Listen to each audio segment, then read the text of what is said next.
think about the movie I'm Not Ashamed, which is supposedly about the life and supposed martyrdom of Rachel Scott at Columbine. In short, ugh. Now, before I dive into this, Rachel Scott's story deserves to be told because she existed. The pure fact that she existed on this earth means that her story, her actual, truthful, honest story, is real and valid and beautiful. That being said, and I do feel kind of icky saying this, no one would care about the story of Rachel Joy Scott as much as people do now if it wasn't for the supposed story of her martyrdom. I do say supposed because it has been disproven on multiple different angles, multiple different times. First off, horrible acting. We're just going to get that out of the way. Awful acting. But when we get to the actual story of like the things that were leading up to Rachel's passing, plus the way that she passed herself, it is filled with inaccuracies. Bold-faced lies. And we're going to get to why that's especially gross at the end.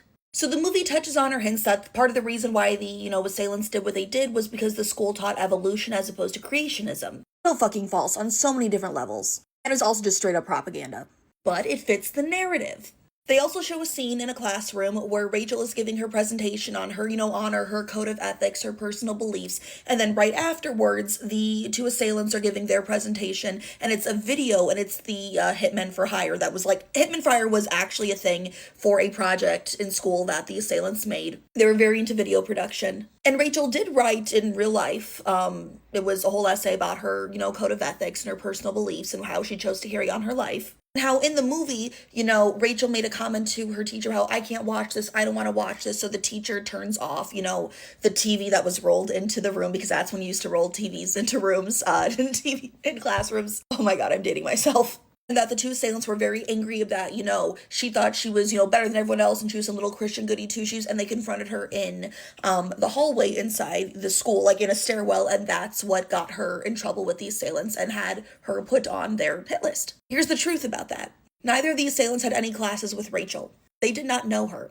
Now, Klebold was involved with, the school's drama department. He worked a lot with the sound booth, and he did come to, save Rachel when something that she was performing for a talent show, the music cut out, and then he came in and fixed it, and then, Rachel came up to him afterwards, gave him a kiss on the cheek or something and said thank you, but that was all the interaction we have ever known for them to have.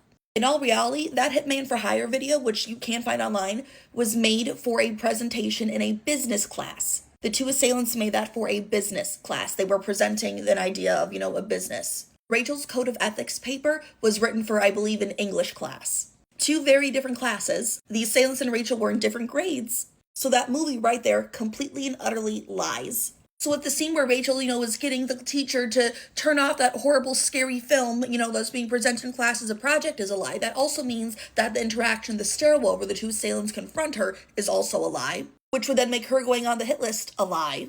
And then I've already done the video multiple times explaining how it is impossible that would happen to Rachel, where she was asked about her faith, that whole lie.